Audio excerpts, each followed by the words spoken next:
J'ai toujours été fasciné par l'entrepreneuriat. Quand j'étais au lycée, j'ai commencé à consommer du contenu dev perso sur YouTube. Et c'était pour moi une illumination. Je découvrais en fait que j'avais un contrôle sur ma vie bien plus important que ce que j'imaginais auparavant. C'était alors ma responsabilité de construire ma vie comme je l'entendais. Je voulais être plus beau, j'avais qu'à faire des pompes. Plus à l'aise socialement, fallait que je sorte de chez moi. Je voulais être plus intelligent, je devais lire des livres. En fait, je n'étais plus simplement spectateur de ce qui se passait. Je devenais pleinement acteur de ma vie et de mon destin. En m'incombant de la responsabilité de ma vie, j'avais créé quelque chose sans le vouloir. L'espoir. L'espoir d'une vie meilleure et l'espoir de trouver du sens.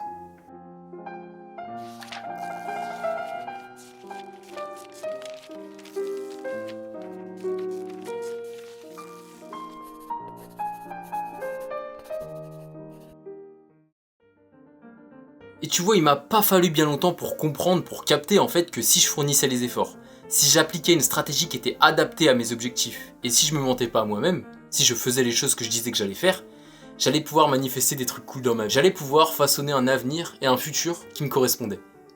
Et ça me chauffait de ouf. J'ai aujourd'hui presque 21 ans, et en un peu moins de 20 années de scolarité, j'ai toujours eu l'intuition que le modèle du salarié classique c'était quelque chose qui me correspondait pas. C'était une sorte de cage dans laquelle j'allais m'enfermer. Tout simplement parce que j'avais besoin de plus de liberté. Plus de liberté au niveau horaire, au niveau géographique, mais aussi au niveau de ce que j'allais vraiment faire en tant que tel dans le métier en fait. Moi j'avais envie d'être un créatif, j'avais envie d'inspirer comme on m'avait inspiré, parce que c'était un message qui m'avait touché. Le message de pouvoir façonner ta vie comme tu le veux, de prendre la responsabilité des choses, d'incarner certaines valeurs, c'est quelque chose qui m'a profondément aidé et que j'aimerais transmettre à mon tour. C'était décidé, j'allais monter une entreprise et devenir un créateur impactant.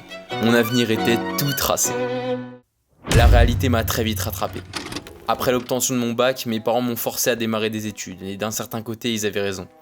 Je n'étais pas assez mature à cette époque, et j'avais clairement pas assez de caractère pour soutenir mes ambitions. J'osais à peine aborder un inconnu dans la rue, et je pensais avoir les épaules pour devenir un créateur de contenu inspirant, un entrepreneur à succès. J'étais loin d'être indiscipliné à l'époque, mais je manquais de rationalité. Je n'avais pas de plan concret pour gagner ma vie. Je savais à peu près ce que je voulais atteindre, mais je savais pas du tout, mais alors pas du tout comment m'y prendre. J'étais paumé. À la sortie du lycée, du coup, je choisis un cursus de biologie. De loin la matière qui m'intéressait le plus. Mais secrètement, je continue de consommer le genre de vidéos qui m'inspirait. Je m'investis et je commence à créer, mais j'abandonne rapidement. Je fais toutes les habitudes de dev perso, mais ça aboutit à rien. Je suis discipliné, mais je poursuis trop de lièvres à la fois. Je voulais devenir bilingue, une bête en street workout, un pianiste hors pair, un bon créateur de contenu, sans oublier la lecture et la vie sociale. Je fournis les efforts dans 40 directions opposées et je progresse très peu. Jusqu'à ma rentrée en 3e année de fac où tout va changer. En fait, en y repensant, j'étais tellement hypé par l'idée de pimper ma vie que je voulais explorer trop de trucs à la fois. Et j'avais aussi cette peur de louper quelque chose en fait, le fameux FOMO. J'avançais pas. J'étais pas épanoui. Du coup, à la rentrée 2022, je me focalise sur 3 choses. Numéro 1, le montage vidéo et la création de contenu. Je refais complètement ma chaîne YouTube et j'essaye de proposer des choses un peu plus qualitatives que ce que j'ai fait par le passé. Numéro 2, le sport. Je me prends un coach pour pouvoir aller plus vite, progresser plus vite et gagner du temps sur ma programmation. Je crois que ça a eu son petit effet. Numéro 3, je suis serveur à temps partiel.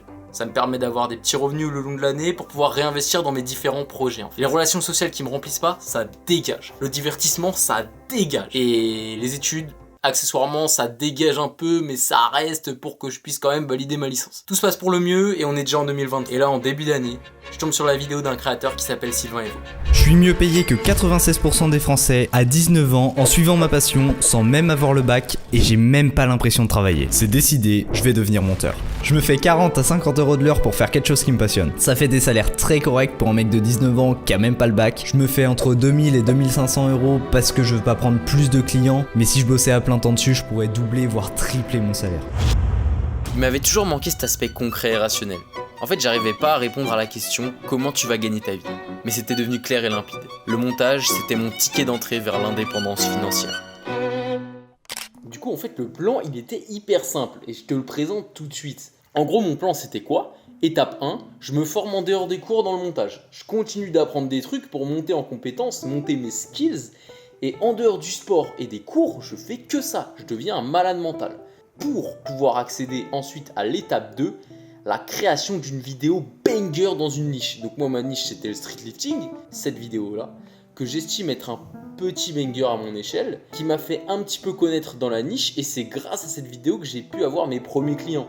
Ça nous mène directos à l'étape 3, obtention de ma licence. Mais au final, derrière, il se passe quoi? L'étape 4, très importante, la plus importante du plan, on arrête les cours. Stop les cours, on arrête les conneries, j'ai envie de vivre de ma passion, j'ai envie de faire quelque chose qui me ressemble plus. Ce qui nous mène directement du coup à l'étape 5, je vis du montage vidéo en cours de réalisation. Et oui, je crée mon entreprise le lendemain de la fin de mon dernier partiel, comme un symbole. Je m'entraîne encore pour parfaire mon niveau, je me crée une page de vente, je prospecte et je trouve sans grande difficulté mes premiers clients. Je touche mes premiers revenus de freelance en plus de mon taf de serveur. Je suis définitivement lancé.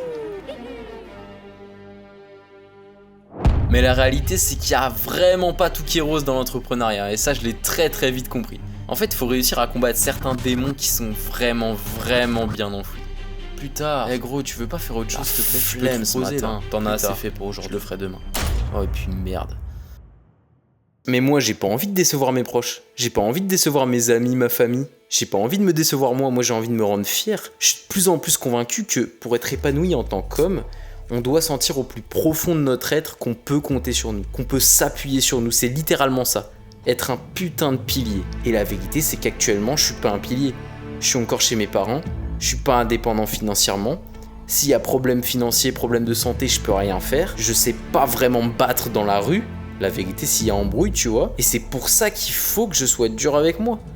C'est un devoir en fait. Donc cette année, je me dois de la passer à 1000% focus sur mes objectifs, sur ce qui compte pour moi, sur ce qui va m'élever. Pour moi et pour mes proches, pour mes amis. Ça me dépasse moi en fait. Et je me rends compte que c'est dans ces moments-là où on compte vraiment sur moi, où je me sens le plus vivre, où ma vie prend le plus de sens. Donc pour pas dévier de cet idéal, je me dois de poser ma trajectoire.